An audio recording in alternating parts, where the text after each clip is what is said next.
तो हमें समझना है कि राजतंत्र क्या होती है। हमें क्या समझना है कि राजतंत्र क्या होती है।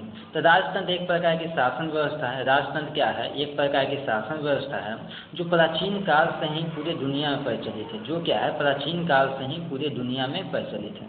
तो राजतंत्र शासन व्यवस्था की परिभाषा कुछ इस प्रकार बताई जाती है। राजतंत्र की परिभाषा बताते समय लोग कहते हैं कि राजतंत्र शासन की एक ऐसी पद्धति है जिसमें शासन की बागडोर किसी एक व्यक्ति के हाथ में होती है। ठीक है।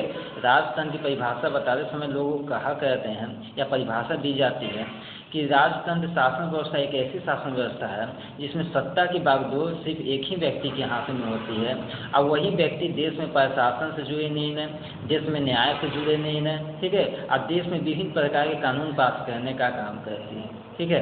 इसे प्राचीन काल से ही भारत में प्रयोग किया जा रहा है और इसे प्राचीन काल से ही पूरी दुनिया में प्रयोग किया जाते आ रहा है। लेकिन वर्तमान समय में राजतंत्र शासन व्यवस्था को लोग समाप्त कर अपने अपने देशों में जो है लोकतांत्रिक शासन व्यवस्था लान चुके हैं। ठीक है। तो एक बार और हम समझ लेते हैं कि आपका राजतंत्र क्या होता है। तो राजतंत्र क्या है कि एक प्रकार की शासन व्यवस्था है जो पूरी दुनिया में प्राचीन काल से ही चलते आ रही है।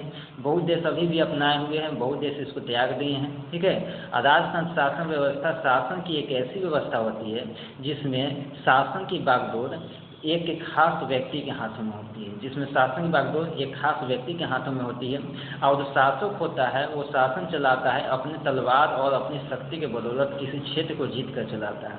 ठीक है। जिसके कारण वहाँ पर जनता की कोई अहमियत नहीं रहती। ठीक है। और शासन ही जो अपना फैसला लेते हैं वही क्या होता है? कानून बनता है। तो हम लोग समझ लिए कि लोकतांत्रिक राजतांत्रिक शासन व्यवस्था क्या